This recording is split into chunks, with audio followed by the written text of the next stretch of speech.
Hi, my name is Beamer, and today I'm going to be teaching you about practicing. Practicing is um, practicing is kind of important. Have you ever gone to the stage and just blank, even if you have the cards in front of you, or even if it's only one person in front of you you're just rehearsing to? Or even when you go into a school test and you look at the first question and your brain just blanks and you're like, I don't remember that at all. Well, practicing could help you there. Now, we do take the issue of not practicing as much as we should, but we practice all the time without really thinking about it. Practicing is pretty much all around our lives, and I'm going to try to highlight them for you because practicing is everywhere, and you can be a master at what you practice. Now, what is practicing? Well, according to Oxford, practicing is the exercise of your skill and choice, or the practice of a skill constantly until you get it right. Mainly in the attempts of making your skill improve, or to maintain the current skills that you have. A good way to understand a broad spectrum of practicing is how one's lifestyle is. Now, for some of us, our lifestyle could revolve around how you are. For some people, if you're athletic, you're an athlete, well, you're going to be trying to resolve around your body. Try to keep everything good for yourself. Eating the right nutrition, going forth, and just trying to maintain your body the best you can. But if you're working on a computer job, you're going to be trying to focus on mental fortitude. You want to try to stay smart, pristine, and not fall asleep while watching the computer screen. But if you were to combine those two, you would have a hard time. Like if you had the athlete going into the computer person's job, the desktop job, they may not have the capabilities to stay in focus as long as they can. While the desktop worker may not be able to fulfill all the tasks that the athlete has. So those two will eventually have to practice to change their lifestyles around in order to get accustomed to it.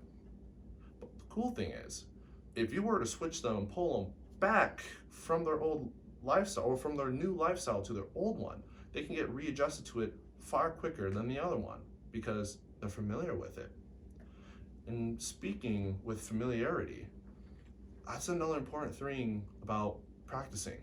You can become a sort of jack of all trades, but it's not good being a true jack of all trades if you don't have a proper practicing etiquette. If you don't know how to help you practice the way that makes you most comfortable, you're not going to do too well. For some people, if they just read words on a paper, they're going to be able to understand exactly what you're asking them to do, and they'll be just fine. But for some, you may have to show them. Mainly it's just like emotion or something. You may have to do that. Then they'll be able to understand. But then you have to take it one step further and maybe have to have them actually practice with their hands. Get a hands-on demonstration. That way they're actually able to grasp and understand that way. That's 3 different ways right there. Words, mental observation, and physical practice. And there's been some practices with this. I know with TED Talk, or TED Ed actually, they did do a little test with a basketball team. So they pulled 40 players and they split them to 2 teams of, two groups of 20.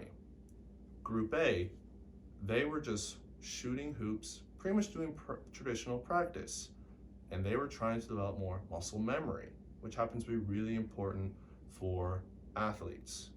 While for the other group, Group B, they were just watching videos, mainly of really established and well-known basketball players who fine-tuned their craft and made them good.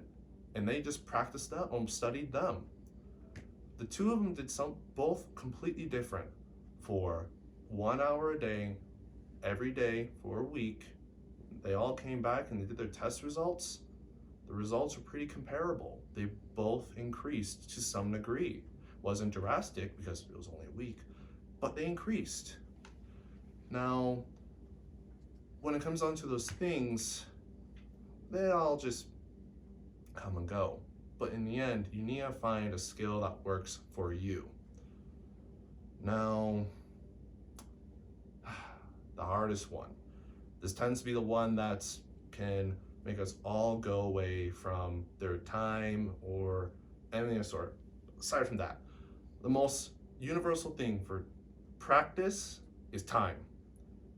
And time is probably the biggest factor.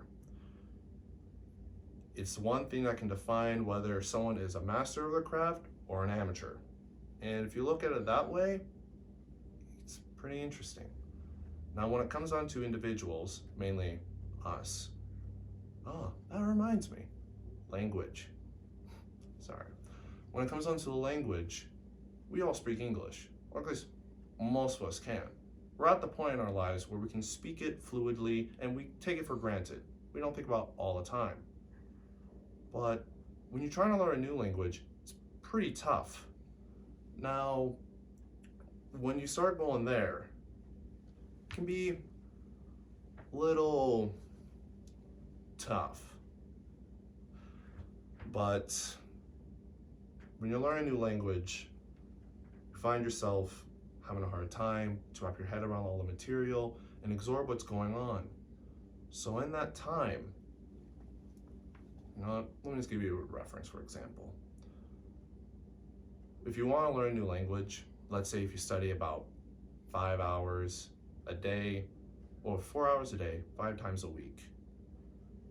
If you do that, that revolves around 20 hours a week. In the long run, that can be about 45 weeks to about 22 weeks or 220 weeks.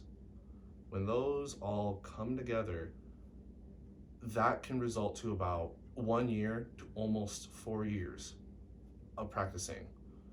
When that happens, that's almost as old as a toddler. I don't know what you're gonna be able to do about that, but when you hear a toddler speak, they don't speak too well. So you might not be the best at it, but you'll be good enough. And yeah, when it comes on to just practicing, just keep on going. Thank you.